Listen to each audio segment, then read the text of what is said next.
रोहन ने artificial intelligence AI में post graduation खत्म कर लिया था।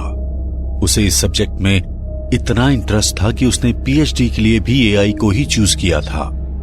रोहन ने अब रिसर्च फेलोशिप ज्वाइन कर ली थी, जहां अपने पहले इन्वेंशन पर दिन रात मेहनत कर रहा था। एक दिन सीनियर साइंटिस्ट तरुण सबको अपने कैबिन में बुलाते हैं। रोहन, मनीष, राहुल और चांदनी, आप सभी को अपना अपना प्रोजेक्ट और थीसिस 2 महीने के अंदर सबमिट करने हैं। ओके सर, हो जाएगा। अच्छा, 2 महीने का नाम सुनकर बाकी सबके पसीने छूट रहे हैं और तुम ऐसे खुश हो रहे हो जैसे प्रोजेक्ट तुम पहले ही बना चुके हो। जी सर, मैं अपने प्रोजेक्ट पे बहुत दिनों से काम कर रहा हूँ। मेरा प्रोजेक्ट ऑलमोस्ट कंप्लीट है। अच्छा, ठीक है, देखते हैं क्या प्रोजेक्ट बनाया तुमने। प्रोफेसर तरुण इन चारों के गाइड थे, लेकिन वो यंग साइंटिस्ट को गाइड करने की बजाय हर समय उनकी टांग खींचते और मजाक उड़ाया करते थे। रोहन अपनी लैब में अपने प्रोजेक्ट पर काम कर रहा था, तभी प्रोफेसर और दूसरे इंटर्न्स वहां आ जाते हैं। अरे रोहन, ये क्या? तुम तो एक रोबोट बना रहे हो।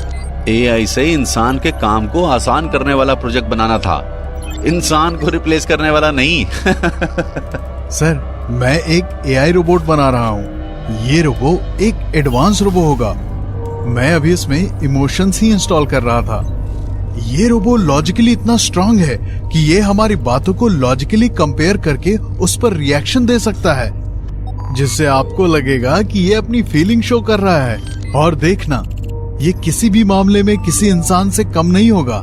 अच्छा, तुम्हारा ये लॉजिकल रोबोट थप्पड़ मारने पर क्या करेगा? दबंग फिल्म की तरह थप्पड़ से डर नहीं लगता वाला डायलॉग बोलेगा क्या? ये खुद तो ढंग से बोल नहीं पाता है, इसका रोबो क्या बोलेगा? भाई, ये क्या बनाया तूने? अब क्या इसे यंग साइंटिस्ट कार्निवल के रिलीज पर नचवा के दिखाएगा? अरे इसके जैसे पता नहीं कितने रोबोट आए और गए। तुम लोग देखना, तीसरी इंस्ट्रक्शन पर ही करप्ट हो जाएगी इसकी मेमोरी। मेरा मिनी प्रोजेक्टर ही कार्निवल कमाल करेगा। देखो रोहन, एआई अभी इमोशंस नहीं डेवलप कर पाई है और यही उसका सबसे बड़ा ड्रॉबैक है।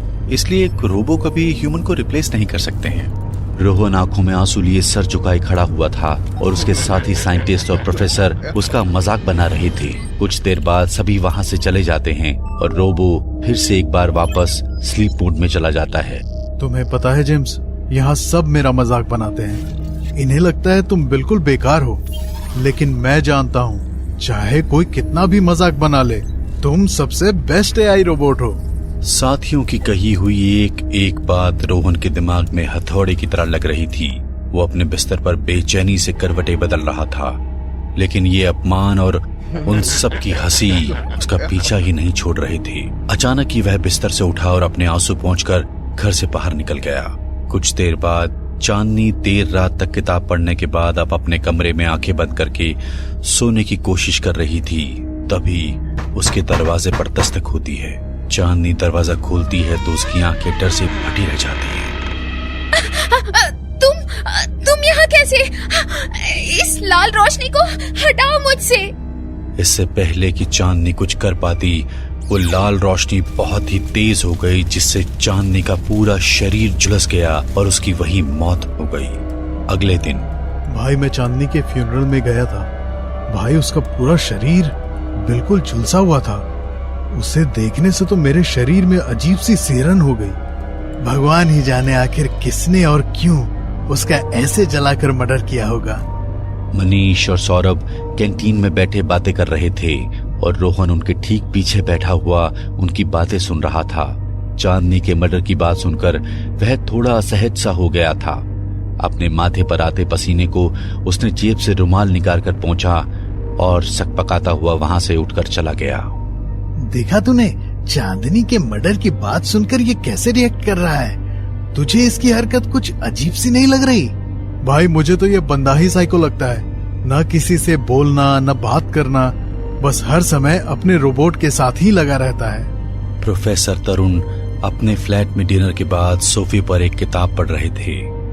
अचानक ही उनके घर की बिजली में फ्लक्चुएशंस होने लगती हैं और एक झटके के साथ उनके घर की लाइट कट जाती है।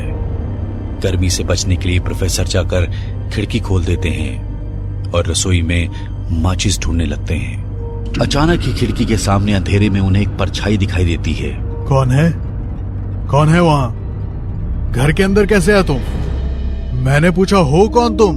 प्रोफेसर अंधेरे में उस परछाई की ओर बढ़ने लगते हैं। अचानक ही वहां वो जगह लाल रंग की रोशनी से भर जाती है और एक लोहे की चेन आकर उनके गले से लिपट जाती है। प्रोफेसर खुद को उस चेन से दूर करने की पूरी कोशिश करते हैं, लेकिन चेन की पकड़ उनकी गर्दन पर कसती ही जा रही थी। कुछ देर तक संघर्ष करने के बाद प्रोफेसर ने वही दम तोड़ दिया। कुछ ही देर में वहां पुलिस आ गई थी और मर्डर मिस्ट्री की इन्वेस्टिगेशन कर रही थी। समझ नहीं आ रहा, पर कुछ अजीब हो रहा है हमारे कैंपस में। पता नहीं कौन ये मर्डर कर रहा है। आखिर कोई चांदनी और प्रोफेसर को क्यों मारना चाहेगा? अचानक ही रोबोट की आंखें लाल लाल चमकने लगती हैं और वह अपनी गर्दन घुमाने लगता है। जेम्स, ये क्या हो रहा है तुम्हें? जेम्स! रोहन ने घबरा के जेम्स की मेमोरी चेक करनी शुरू की। तभी उसे उसमें कुछ भयानक और अविश्वसनीय चीज मिली। फिर रोहन उस रिकॉर्डिंग को ऑन करके देखने लगता है। असल में उस दिन वहां सबको ये लग रहा था कि रोबोट की पावर ऑफ है, पर एक्चुअल में वो रोबो स्लीप मोड में था और वो सभी के द्वारा कही जा रही हर बात को अपनी मेमोरी में स्टोर करता जा रहा था। और तभी उस रोबोट ने बिना रोहन की इंस्ट्रक्शन दिए खुद ही अपनी पावर ऑन करके सबके फेस कैप्चर करने शुरू कर दिए, ताकि उन सभी के इमोशंस को परख कर वो अपनी मेमोरी में रिकॉर्ड करके फीड कर सके, जिसका वहां पर मौजूद किसी इंसान को कोई अंदाजा तक नहीं लगा।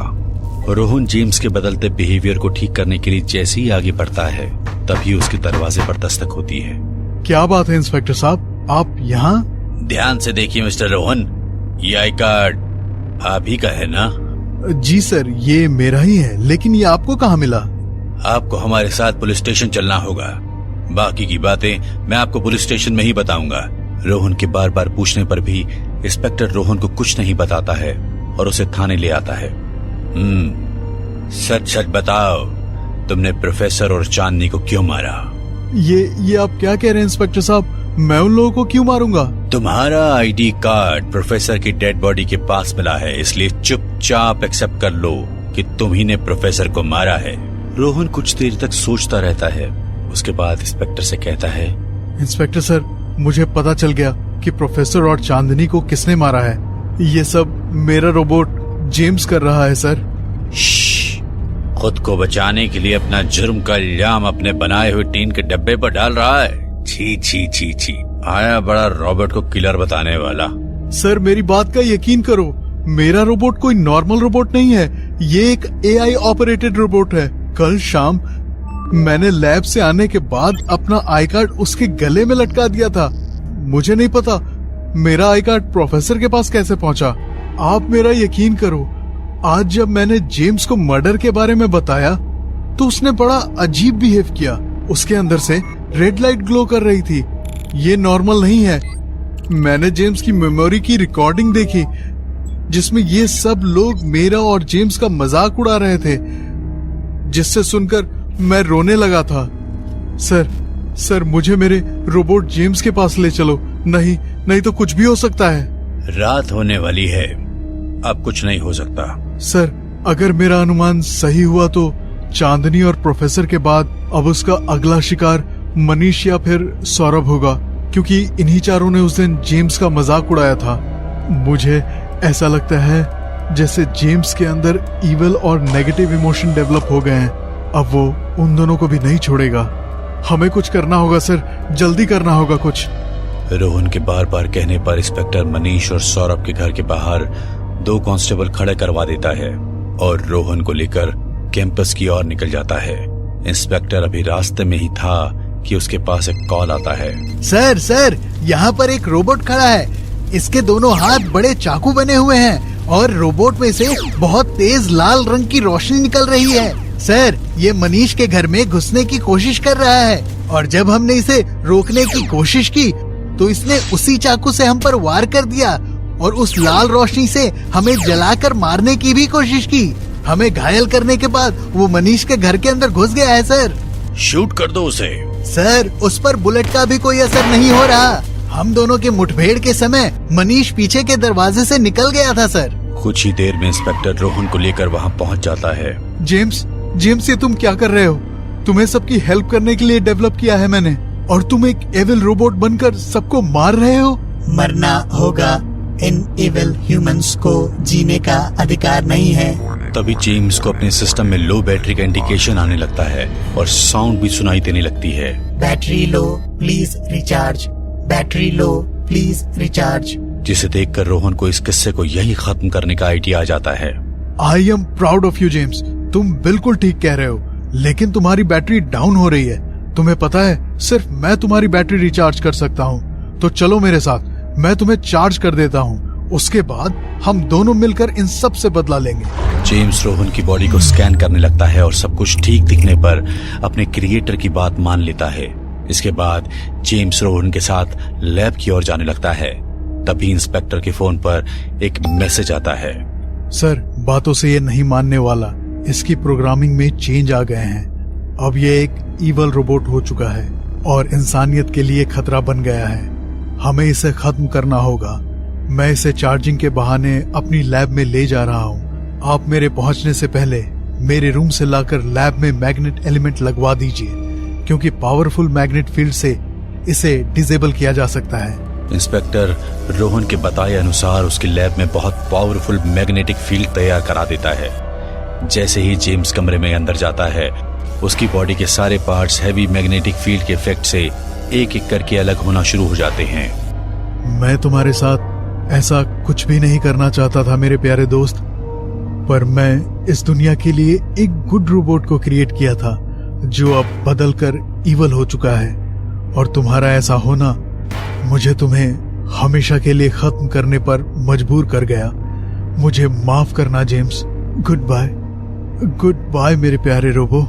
जेम्स रोहन को देखते हुए इसके द्वारा कही जा रही हर बात को देख और सुन रहा था और इमोशनल हो रहा था। बाय बाय मेरे दोस्त। ये कहते ही जेम्स के अंदर की लाइट्स बंद होने लगती हैं और उसकी पावर भी ऑफ हो जाती है। अपने रोबोट का ऐसा अंत होता देख रोहन की आंखों में आंसू आ जाते हैं। आज तो एक एविल एआई रोबोट को रोहन ने डिसेबल कर दिया, लेकिन जिस तेजी से एआई का उपयोग इंसानों के बीच बढ़ रहा है, वो दिन दूर नहीं जब एआई इन्वेंशन से बने एविल रोबोट्स हर जगह नजर आएंगे।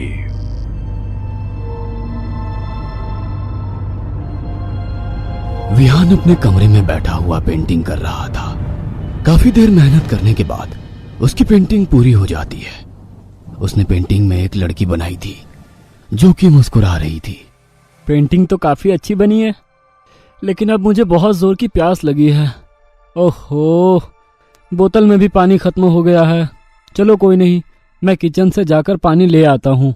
वो उठता है और किचन में पानी लेने के लिए चला जाता है, और जब बोतल में पानी भरकर वापस कमरे में आता है तो उसके होश उड़ जाते हैं।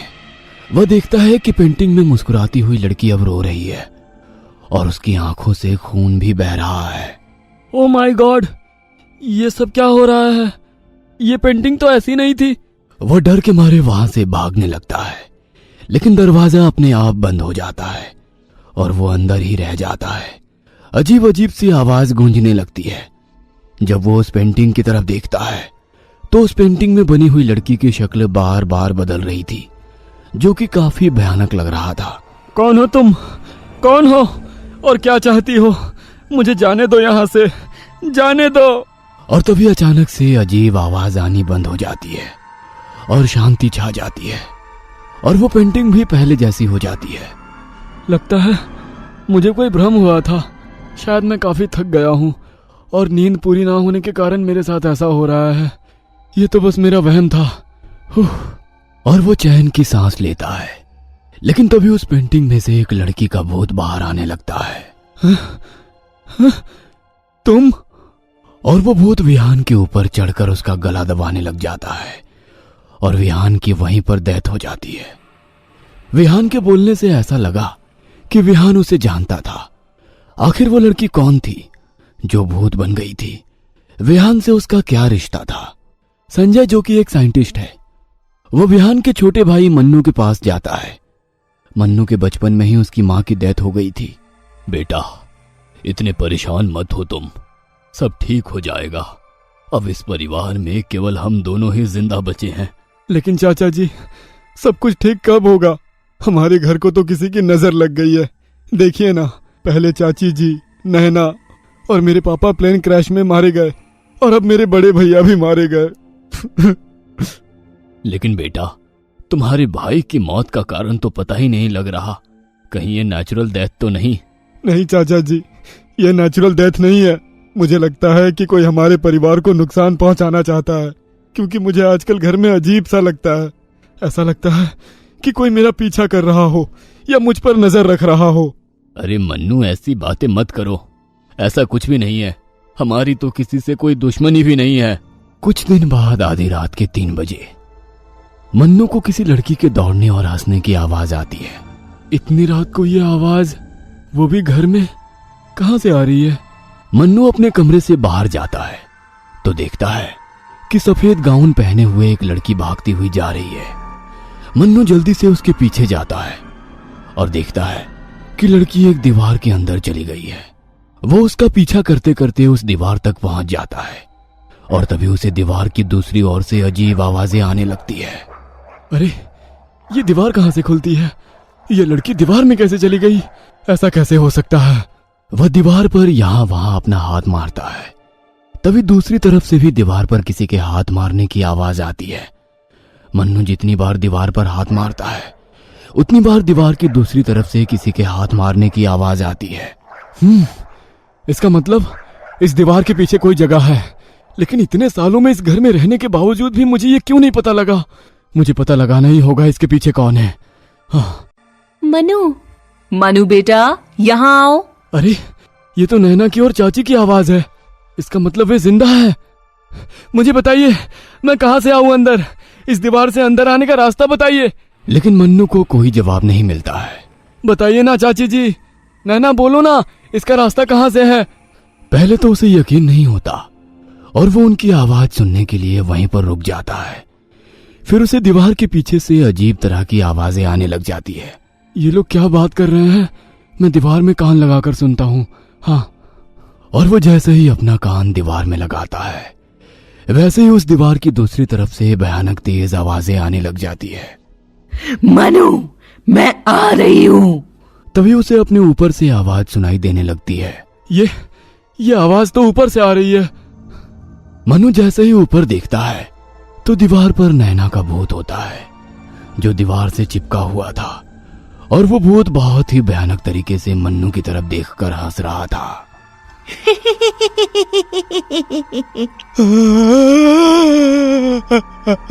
यह देखकर वो काफी डर जाता है और जल्दी से अपने रूम में वापस चला जाता है। मन्नू चिल्लाते हुए भाग जाता है। नैना का भूत भी दीवार के ऊपर भागते हुए उसका पीछा करता है। तभी उसकी चीखों की आवाज सुनकर उसके चाचा संजय वहां पर आ जाते हैं। मन्नू उनसे टकरा जाता है। क्या हुआ मन्नू, तुम इतने डरे हुए क्यों हो और किससे भाग रहे हो? नैना का भूत है यहाँ, मैंने देखा है उधर दीवार पर। लेकिन वहां तो कुछ भी नहीं है।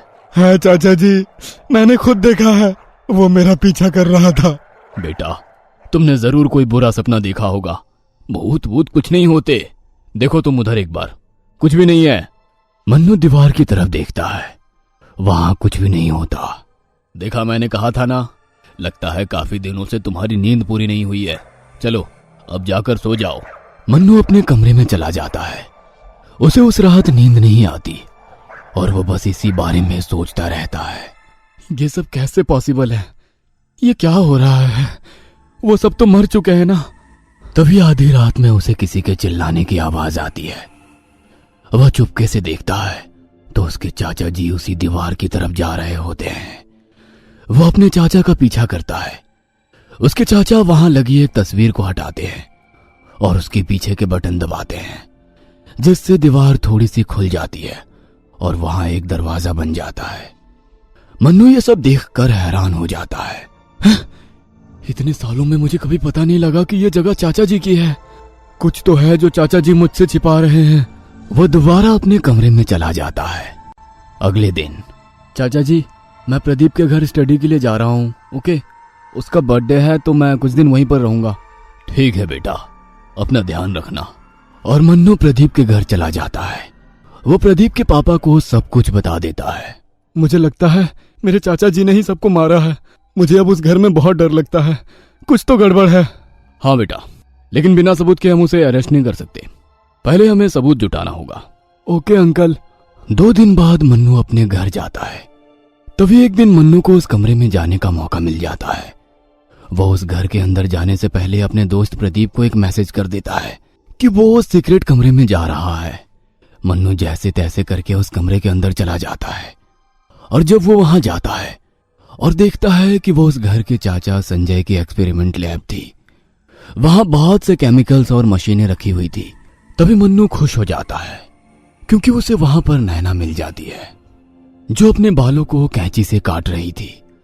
अचानक नैना मन्नू की तरफ देखती है और तभी नैना का चेहरा बेहद डरावना हो जाता है।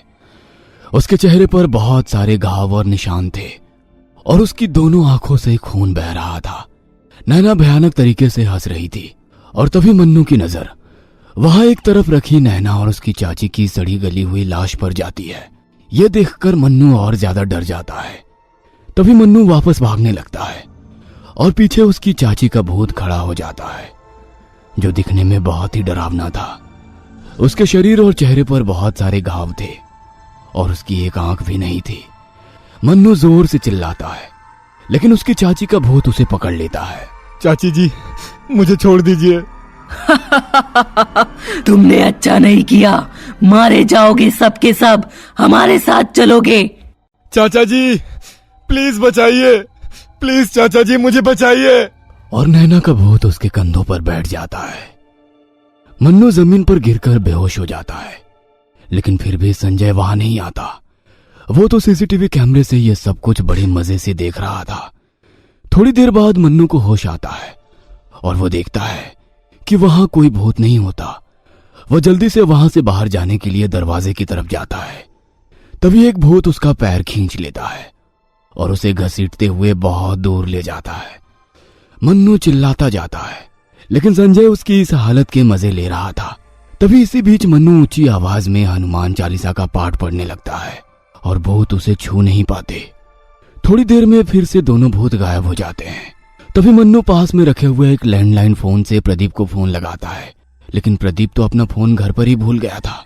तभी सही समय पर इंस्पेक्टर जतिन वहां मन्नू के घर पहुंच जाते हैं क्योंकि उसने प्रदीप के मोबाइल में मन्नू का मैसेज पढ़ लिया था। मिस्टर संजय, मन्नू कहाँ है? मन्नू तो अपने दोस्तों के साथ बाहर गया है। आप अभी जाइए, थोड़ी देर बाद आइएगा। चुपचाप जल्दी से बता कहाँ है मन्नू, वरना तू जिंदा नहीं रहेगा। और संजय ना चाहते हुए भी जतिन को सीक्रेट रूम में ले जाता है जहां पर मन्नू अधमरा पड़ा हुआ था। मन्नू को उठाने में मेरी मदद करिए, नहीं तो ये राज मैं अभी सभी को बता दूंगा। जल्दी। और ना चाहते हुए भी संजय को उसकी मदद करनी पड़ती है। तभी संजय बिल्कुल पागल हो जाता है और जोर जोर से हंसने लगता है और इसी बीच अचानक से वो जतिन पर चाकू से वार करता है लेकिन हाथापाई में उल्टा संजय को ही चाकू लग जाती है। उन दोनों लाशों को जला दो, वहां अलमारी में जलाने का सामान रखा है। नहीं जलाओगे तो ये भूत यहां से कभी नहीं जाएंगे। मुझसे गलती हो गई, मैं इन्हें जिंदा करना चाहता था लेकिन अब ये बात मेरे बस से बाहर हो चुकी है। सब बर्बाद हो गया। जतिन जल्दी से अलमारी खोलता है और उसमें से मिट्टी का तेल और माचिस निकाल लेता है। वो उन लाशों पर मिट्टी का तेल गिरा देता है और आग लगा देता है। थोड़ी देर बाद संजय की पत्नी और बेटी नैना उसके चारों ओर चक्कर लगाने लग जाते हैं और फिर वो संजय की आत्मा को लेकर कहीं गायब हो जाते हैं। आखिर ये सब क्या था? जल्दी से मन्नू को हॉस्पिटल ले जाना होगा। एम्बुलेंस को कॉल करता हूँ। मन्नू, अब सब कुछ ठीक हो गया है, डरने की कोई जरूरत नहीं है। हमें जांच से पता चला कि तुम्हारे चाचा जी एक बेहद ही खतरनाक एक्सपेरिमेंट कर रहे थे और उसी एक्सपेरिमेंट के दौरान उन्होंने अपनी मरी हुई बेटी और पत्नी को जिंदा किया था। लेकिन इस काम के लिए उन्होंने अपने ही घर में नेगेटिव एनर्जी को अलाउ किया, जिससे तुम्हारे घर में वो सब पैरानॉर्मल एक्टिविटी हो रही थी। तुम्हारे चाचा प्लेन क्रैश में अपने परिवार को खोने के कारण बहुत डिप्रेशन में थे, तभी उन्होंने ये सब किया। तो इसका मतलब मेरे भाई को उन्होंने नहीं मारा? ये भी नैना या चाची के भूत नहीं किया होगा। हाँ मन्नू, हो सकता है। संजय के एक एक्सपेरिमेंट ने पूरे परिवार को खत्म कर दिया था। अब मन्नू बिल्कुल अकेला रह गया था। उम्मीद है दोस्तों आपको आज की कहानी बहुत पसंद आई होगी। ऐसी और हॉरर स्टोरीज के लिए हमारे चैनल को सब्सक्राइब करें और बेल आइकॉन का बटन दबाना ना भूलें। और अगर आप अपनी कहानी हमारे साथ शेयर करना चाहते हैं तो हमें ईमेल जरूर करें। हमारी ईमेल आईडी नीचे डिस्क्रिप्शन बॉक्स में दी गई है। और हाँ, वीडियो को लाइक और शेयर करना ना भूलें। Thank you.